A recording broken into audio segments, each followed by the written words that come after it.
Good day everyone, I'm Joshua Vilunhas and here we are again for another video. My group and I will discuss about impact of online interaction on the self and boundaries of the self online. First and foremost, this is for educational use only. Our group is allowing our instructor, Mr. Roldan Ardines, to use this as educational material. For the objectives, the student will be able to learn the positive and negative impact of online on the self, reflect and set their own boundaries of the self online, know from clearly stated parameters that provide a safe structure of communication, health, and safety for their own self. What is online interaction? We formally define online interaction as internet-enabled communication and exchange activities involving both consumers and firms. Here, consumers refer to people who purchase products and services for their own use, while firms refer to for-profit or not-for-profit organizations in the marketplace. It is clear that people spend a large amount of time on the internet at present and therefore spend less time with actual people. While this use of internet has significantly improved the degree of contact available, I strongly believe that it has also had negative effects on the amount and form of social interaction that takes place. In terms of enhanced connectivity, the advantages of internet are obvious with people connected across the globe. In the past, it was possible to communicate only by phone or mail, which took time and cost. It also generally meant just keeping in touch with the people you already knew. This has changed drastically with the internet. Only communities that are global in scope have been created by email and social working sites.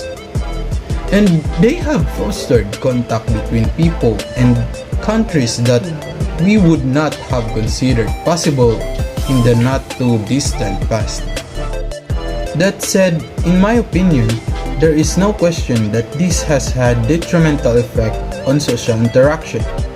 People are spending hours of their time online, chatting, and on forums, particularly, yes, the younger generation. While this may be helpful, it is definitely not the same as actual human contact and does not require the same ability. In order to grow their own interpersonal skills, it is crucial that kids have and sustain real friendships. Not only this, if people spend much of their time talking online and not mixing in their neighborhoods, it can also have detrimental effect on local communities and may contribute to feelings of alienation for those people who do not have a real person to turn to in times of need. In conclusion, I believe the internet has certainly been helpful, but there are legitimate reasons to worry about our society's social interaction. It is critical, therefore, that we maintain a balance between our online lives and our interaction with real human beings. Good morning, sir. My name is Mr. Quintin Nieves and I'm here to report about online interaction itself. Online interaction can be both rewarding and challenging. Students often have preference for online or offline learning interaction and may select one learning environment over the other for varying reasons. Interestingly, the online environment can increase interactions for quieter students who may not feel comfortable speaking up in the traditional classroom in the minds of other learners. A group of learners may be present together with the same student online, but the familiar feeling of perceived anonymity online creates a non-threatening environment where participation can flow. Engagement is central to learning in online environment. It is essential to become comfortable in the virtual environment to learn effectively. Hi, I'm Jandar Avila and I'm gonna report about the impacts on online interaction on the sub. Technology touches every aspect of our lives, from the way we communicate to the way we think and learn. Due to the advances, learning has become more interactive and convenient. Here's an in-depth look at the positive and negative effects of the internet on our lives. On positive effects, it has become more convenient for us to communicate to our family and loved ones, so we wouldn't be longing and feeling homesick while we were away from them. Another is we've learned a lot because of the easy access of the online platforms.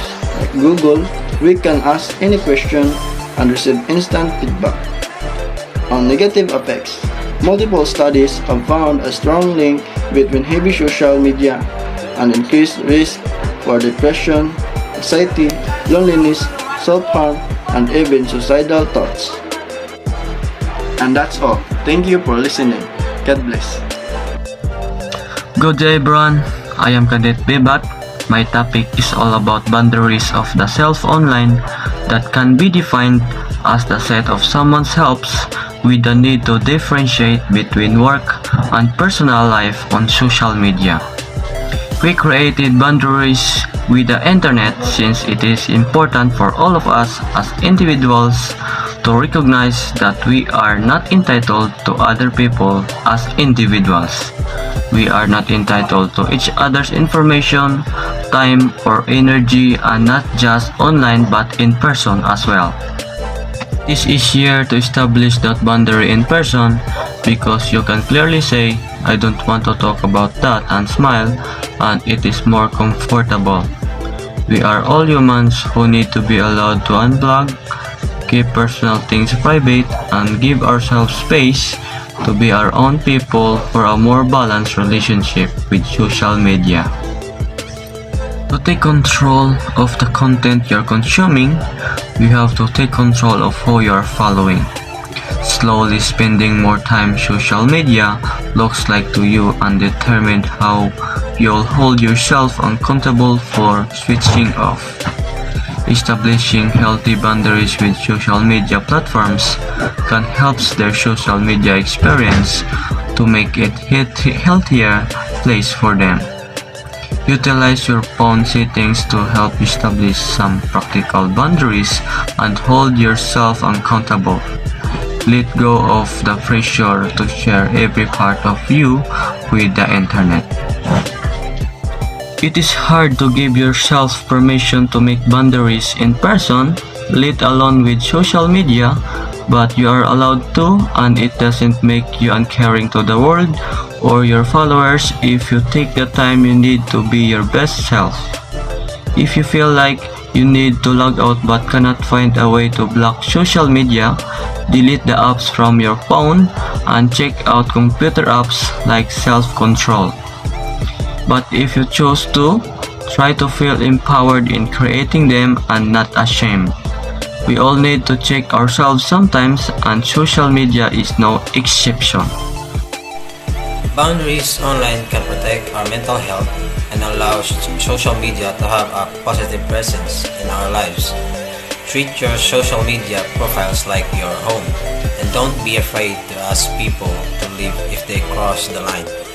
For example, establish what an appropriate amount of time on social media looks like to you, and determine how you hold yourself accountable for switching off, like daily social media limitation, which decide what works best for you and your lifestyle. These provide us our boundaries, constructed self, and the relationship between the individual and technological reality. They can form an opinion of you from this before you meet them. Having a positive digital identity can also be a real benefit when looking for employment or to build useful contacts. It's important to create limits in regards to who we follow, what sort of content we consume, and how much time we spend on the internet. It's important to develop boundaries with people online so that we feel our physical and mental well-being are protected. Also, the way we act online is often how we teach others how to treat us offline.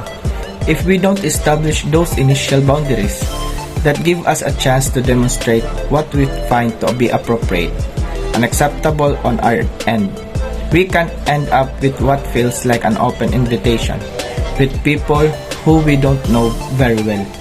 Good day, I'm Cadet Iscaro, a member of Group 1. Here in front of you, I'll be doing my part of this report presentation. My topic is about the boundaries of the self online.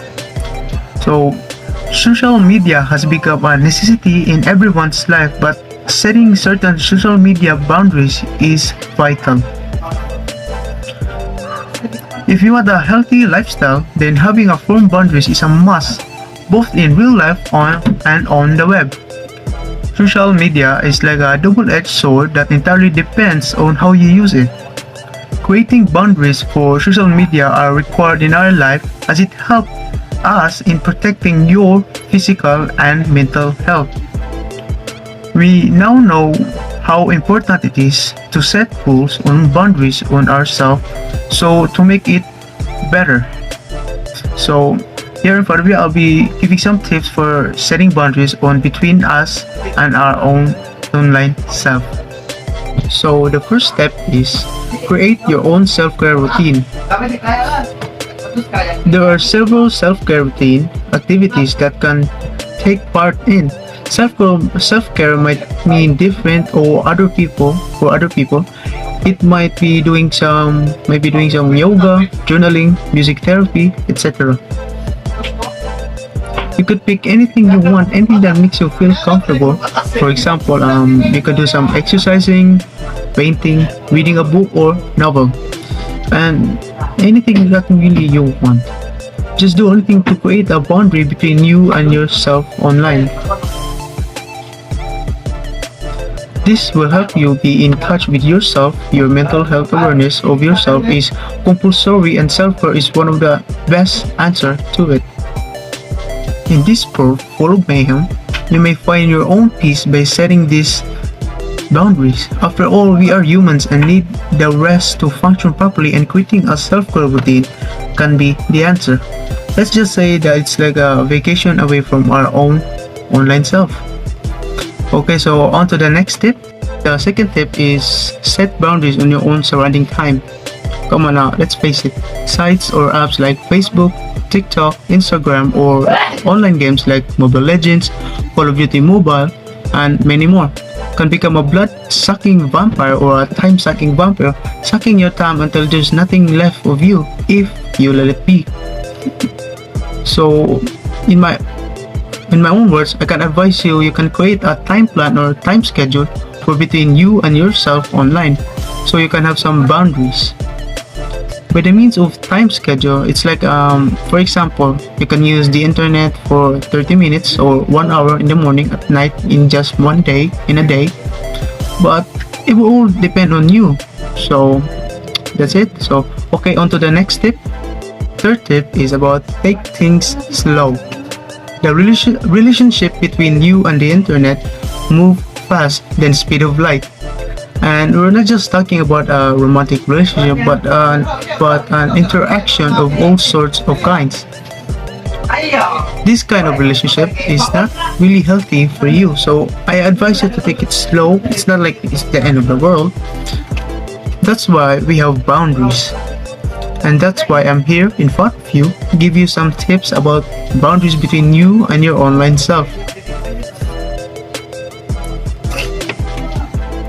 Alright, on to the next tip. So the fourth tip is about set a limit. You know that everything has a limit, right? So setting a limit can help or even save you. So one of the most needed tips for setting your online self boundaries is limiting your intake.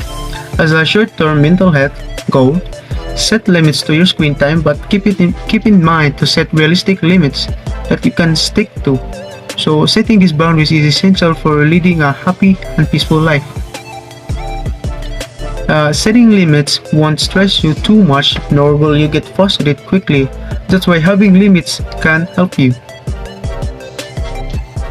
Remember not to exceed the limit. Spend some time outside with your friends, family, or Mother Nature.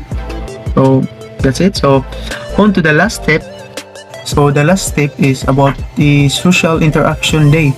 One of the best strategies for setting boundaries between you and yourself online is engaging more in social interaction in the real world rather than on the internet.